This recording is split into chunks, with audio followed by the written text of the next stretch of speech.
Third जो है आपको कहलाएगा लाल या पीली मिट्टी।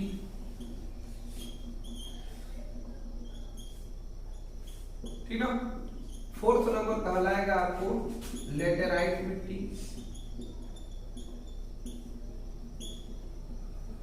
नंबर फिफ्थ हो जाएगा आपको मरुस्थल मिट्टी, मरुस्थलीय मिट्टी या मृदा। और नंबर 6 कहलाएगा आपको पर्वतीय मिट्टी। हम लोग एक एक करके अब समझते हैं। ठीक ना। 6 प्रकार के मिट्टी पाए जाते हैं। अच्छा, इस मिट्टी का वर्गीकरण किस आधार पर किया गया है? तो देखिए, जलवायु और मिट्टी के पोषक गुण के आधार पर जो है मिट्टी को 6 मुख्य भागों में बांटा गया है। पहला समझिए, पहला को क्या कहते हैं? जलोढ़ मिट्टी। सेकंड है काली मिट्टी। थर्ड है लाल या पीली मिट्टी। फोर्थ है लेटराइट मिट्टी। फिफ्थ है मरुस्थलीय मिट्टी। और 6th है आपको पर्वतीय मिट्टी। अब एक एक करके जानते हैं कि जलोढ़ मिट्टी कहते हैं। इसके नाम में ही परिभाषा छिपा हुआ है। जलोढ़ यानी कि जल द्वारा बहाए गए मिट्टी को जलोढ़ मिट्टी कहते हैं। ठीक ना। जलोढ़ मिट्टी कहते हैं किसे कहते हैं कि जिस मिट्टी का निर्माण जल के बहाव के कारण हुआ है। यानी कि जब अच्छे देखिएगा, जब वर्षा वगैरह जब होता है या पानी जब ढाल की तरफ जब बहती है तो अक्सर क्या है, मिट्टी को काट कर क्या करती है, एक जगह से दूसरे रूप में ओसा देने की बिछा देती है। तो ये पानी के साथ मिट्टी क्या होती है, बहकर उसके साथ चली जाती है। अब इस तरह की मिट्टी को हम लोग क्या कहेंगे, हम लोग जलोढ़ मिट्टी कहेंगे, क्योंकि इस मिट्टी का निर्माण जलोढ़ मिट्टी से पानी से हुआ है। ठीक ना। जल द्वारा बहाकर होती है। ठीक ना। इसको जलोढ़ मिट्टी कहते हैं। अच्छा, जलोढ़ मिट्टी जो होता है ये बहुत उपजाऊ होता है, बहुत ही उपजाऊ होता है। इसमें लगभग सभी किस्म के फसलों को हम उगा सकते हैं, क्योंकि इसमें सबसे अधिक क्या होता है, फास्फोरस होता है, पोटास होता है, ठीक ना, चूना होता है, ऐसे करके कई सारे केमिकल इसमें पाया जाता है और ये बहुत उपजाऊ होता है। ठीक ना। इसमें खास करके हम चावल बो सकते हैं, गेहूं की बहुत अच्छी उपज होती है ना जी। चावल, गेहूं, मक्का, ये सब बहुत अच्छे मात्रा में, अच्छे उत्पादन में जो है अनाज जो है प्राप्ति हो जाती है। ठीक है। अब बात यह आएगा कि ये पाया जाता है तो जलोढ़ मिट्टी अपने भारत का, यानी कि उत्तरी भारत जो है, उत्तरी भारत में जितनी मिट्टी पाई जाती है वो सब जलोढ़ मिट्टी होती है। अच्छा, उत्तरी भारत में कैसे, जैसे असम, ओडिशा, है ना जी, ये सब जो राज्य जो है ये सब आपको उत्तरी भारत का रहता है, जैसे कि उसमें कलकत्ता वगैरह भी चला आता है। ठीक ना। ये सब उत्तरी भारत है, वहां की मिट्टी क्या पाई जाती है, जलोढ़ मिट्टी पाई जाती है। अच्छा, जलोढ़ मिट्टी का निर्माण जो हमने बताया कि पानी द्वारा बहा कर लाई गई मिट्टी से होता है। ठीक ना। तो अब बात यह है कि उस साइड में, यानी कि उत्तर भारत की तरफ 3 नदियां, बहुत ही मुख्य नदियां पार होती है। ठीक ना। कौन कौन? गंगा, ब्रह्मपुत्र और कौन सा होता है, और आपको गंडक होता है ना जी। ये 3 नदियां जो है बहुत फेमस है, वहां पे जो पाई जाती है। और उस नदियों के पानियों के बहाव से, जो धार से क्या होता है, मिट्टियां कट जाती है और कटने के बाद जहां बिछा देती है, धीरे धीरे वहां पे क्या होती है, मिट्टी एक बनती जाती है, मिट्टी का निर्माण होते जाता है और उसी मिट्टी को जलोढ़ मिट्टी कहते हैं। अच्छा, अब जलोढ़ मिट्टी जो है इसमें 2 तरह के होते हैं। जलोढ़ मिट्टी भी, एक पुरानी जलोढ़ मिट्टी और एक नवीन जलोढ़ मिट्टी। पुरानी जलोढ़ मिट्टी जो है उसमें खास करके क्या होता है, कंकड़ होते हैं और क्या होते हैं, बालू होते हैं। ठीक ना। जो कि कम उपजाऊ होता है।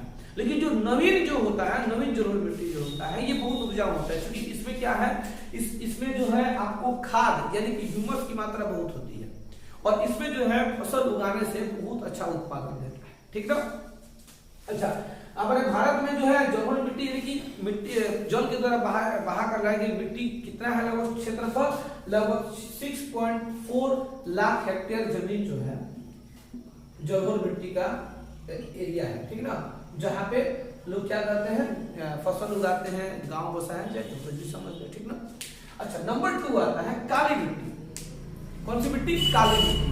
अब कहेंगे सर काली मिट्टी सच लग रहा है काला होगा, बिल्कुल काला होगा। काली मिट्टी रंग में काला होता है, जिसको हम लोग आम बोलचाल की भाषा में चौड़ी मिट्टी कहते हैं, चिकनी मिट्टी भी कहते हैं। ठीक ना। हम लोग अपनी बोल भाषा में चौड़ी का मिट्टी या फिर काली मिट्टी कहते हैं। एक्चुअली ये काला क्यों होता है, तो देखिए इसमें सबसे ज्यादा आयरन और एल्युमिनियम पाया जाता है और इसीलिए जो है ये मिट्टी काली हो जाती है। ठीक है। और इस मिट्टी में सबसे अधिक किस अनाज की उपज होती है, तो सुनिए, गन्ना की होती है। ठीक ना। गन्ना, आलू, ठीक ना, कपास की खेती बहुत ज्यादा होती है इसमें। ठीक ना। मतलब इसमें गन्ना, आलू, कपास क्यों बोई जाती है? क्योंकि इसमें जो है ना सबसे ज्यादा आयरन और एल्यूमिनियम पाई जाती है, और आयरन और एल्यूमिनियम इन फसलों के लिए बहुत ही उपयोगी होता है, ठीक ना। ये फसल सब इन क्या बोलते हैं, मिनरल्स को लेकर के बहुत अच्छे मात्रा में ग्रोथ कर जाती है, ठीक ना।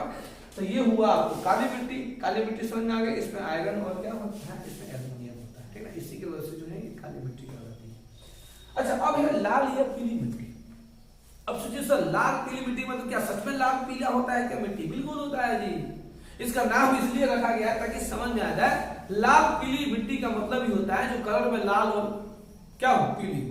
अच्छा, लाल मिट्टी हर जगह नहीं होता है। आप लोग खास करके जाइए देखिएगा पहाड़ी इलाकों में लाल मिट्टी देखने को मिलता है। तो सवाल अब ये कि लाल क्यों होता है? तो लाल इसलिए होता है कि इस मिट्टी में सबसे अधिक आयरन पाई जाती है। क्या पाई जाती है?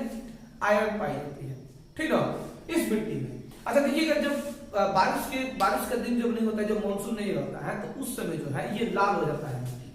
क्या होता है? लाल हो जाता है। लेकिन जैसे ही मानसून आता है, क्योंकि उस मिट्टी में क्या होती है, उसमें नमी चली जाती है, और जल जाने के कारण जो है जल धारण बढ़ जाती है, जल उसमें चली जाती है, और जल ज्यादा जाने के कारण ये जो लाल मिट्टी है ये क्या हो जाती है?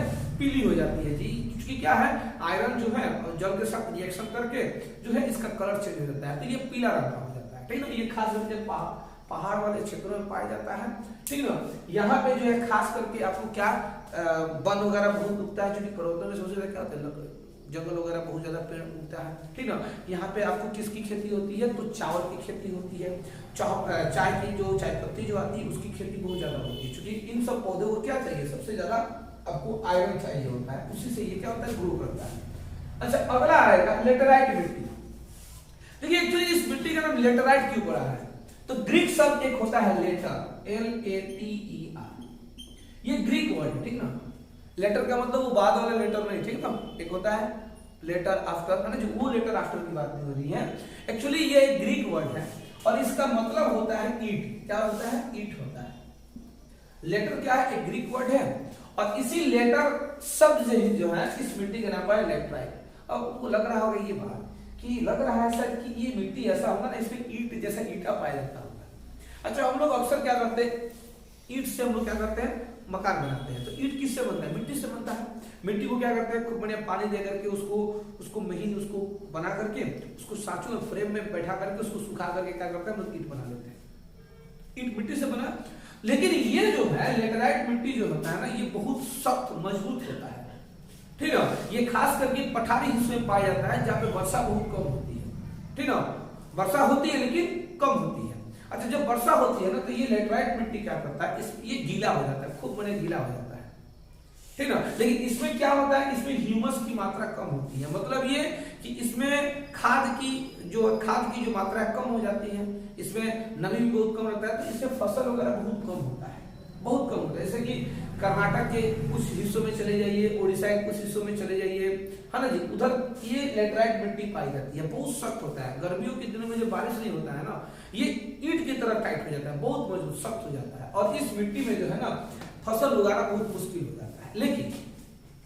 लेकिन जैसे ही बारिश होता है ये मिट्टी बहुत ही मुलायम हो जाती है ना, पाक की तरह बहुत ही गीला हो जाता है, और इसमें बाजरा वगैरह बहुत अच्छे से खेती की जाती है, ठीक ना। अच्छा, अगला आएगा मरुस्थलीय मिट्टी। मरुस्थलीय मिट्टी किसको कहते हैं? आप लोग तो बहुत अच्छे से जानते होंगे, जैसे कि मरुस्थल हमारा जो राजस्थान जो राज्य जो है, हरियाणा राज्य जो है, पंजाब का कुछ हिस्सा जो वहाँ की मिट्टी, वहाँ की भूमि जो है मरुस्थल कही जाती है। मरुस्थल क्यों कही जाती है? क्योंकि इन हिस्सों में, इन राज्यों में बारिश बहुत कम होता है, और बारिश न होने के कारण ये मिट्टी क्या हो गया? सूख गई है। सूख करके जो है बालू यानी कि छोटे छोटे पाउडर के रूप जो है मिट्टी जो है धूल बन गया है, जिसको हम लोग क्या कहते हैं? मरुस्थल कहते हैं। मरुस्थल में क्या नमी की कमी होती है, और जब तक नमी किसी पौधे को नहीं मिलेगा तो भोजन नहीं बना पाएगा, अर्थात वो जमीन क्या होगा? बंजर हो जाएगी, कोई भी घास तक नहीं उगेगा। अर्थात मरुस्थल भूमि पर वैसे पौधे उगेंगे जो पौधा बहुत कम पानी लेकर के अपना क्या करते हैं? अपना शरीर को चलाते हो, मतलब जिंदा रहते हो, वैसे जैसे कैक्टस वगैरह हो गया, या कंटली झाड़ियां जो होती है। कंटली झाड़ियां पौधे पत्ते नहीं होते हैं, क्या नहीं होते? पत्ते नहीं होते हैं। अच्छा, जिससे पत्ते नहीं होगा वो क्या है? क्लोरोफिल की कमी होगी उसके उस शरीर में, उस पौधे के शरीर में, तो ये भोजन बनाने के लिए जो है ना हल्का भी जल अगर मिल जाएगा, हल्का भी जैसे वायु वगैरह से, उससे अपना क्या करता है? भोजन बनाने का फोटोसिंथेसिस प्रोसेस के द्वारा, ठीक ना। तो ये मरुस्थल भूमि कहाँ पाया जाता है? हमारे देश के राजस्थान है, हरियाणा है या फिर पंजाब का कुछ हिस्सा जो है मरुस्थल भूमि कहा जाता है, ठीक ना। अच्छा, अब जो है पर्वतीय मिट्टी जिसको कहते हैं, तो देखिए इसके नाम में ही परिभाषा छिपा है कि पर्वत में पाए जाने वाली मिट्टी को पर्वतीय मिट्टी कहते हैं। इसमें नमी की बहुत अत्यधिक मात्रा पाई जाती है, ठीक ना। और यहाँ पे जो है ना, यहाँ पे ठंडा, ये मिट्टी जो है बहुत ठंडा होता है। यहाँ पे जो है फलों की भी खेती की जाती है, फल बहुत अच्छे मात्रा में होता है, कपास की खेती होती है। क्योंकि पर्वतीय मिट्टी में आयरन, एल्युमिनियम, मैग्नीशियम की कमी नहीं होती है। वहाँ पे जो है उस मिट्टी में बहुत अच्छा फसल की उत्पादन हो सकती है, जिसकी गन्ना भी हम लोग उपजा सकते हैं, क्योंकि उसमें क्या पाई जाती है, एल्युमिनियम पाई जाती है, ठीक ना। तो गन्ना की भी खेती कर सकते हैं हम वहाँ पे, है कि नहीं। पर्वतीय मिट्टी जैसे कि हम लोग आए थे, जहाँ भी जिस राज्य में, भारत के जिस राज्य में पर्वत है, मतलब पहाड़ है, जैसे कि असम हो गया, कर्नाटक हो गया, आपको जो है कोलकाता हो गया, वहाँ भी कुछ पर्वतीय हिस्सा है, उड़ीसा है, ये है आपको। तो जो जिन राज्यों में पर्वत पहाड़ है, जैसे कि जम्मू एंड कश्मीर देख लीजिए, पहाड़ पर ही बसा हुआ है, ठीक ना, जम्मू एंड कश्मीर। तो जो राज्य जो है पहाड़ों पर बसी हुई है, मतलब ऊंचाई पर बसी हुई है, वहां की मिट्टी जो है पर्वतीय मिट्टी कही जाती है। वहां की मिट्टी में नमी की मात्रा बहुत अधिक होती है, ठीक है। और उस मिट्टी में हम लोग कपास की खेती भी कर लेते हैं, फलों की खेती कर लेते हैं, और चावल की भी खेती होती है। गेहूं की क्या होती है, फसल यहाँ पे थोड़ी सी प्रभावित हो जाती है, तो गेहूं की खेती नहीं होती है, लेकिन बाकी इन सब फसलों की खेती आराम से हो जाती है, ठीक ना। तो ये है हमारे इस खंड में, खंड का ही जो आधा अधूरा हिस्सा जो था भूमि के बारे में, ठीक ना। हमने भूमि के बारे में हमें सब बता दिया, ठीक ना। अब अगला जो वीडियो जो आने वाला है वो जल संसाधन पर होगा, यानी कि खंड ख होगा, जो कि अगला वीडियो का आप वेट करें। और आप लोग सभी जितना भी ये बताई गई है, जो डेफिनेशन वगैरह जो बताई गई है, इसको आप लोग नोट्स कर ले, तैयारी कर लीजिए, एग्जाम की दृष्टि से बहुत उपयोगी है, ठीक ना। तब तक जो है आज का हमारा ये क्लास खत्म हुआ, नेक्स्ट वीडियो में मिलते हैं, ठीक है।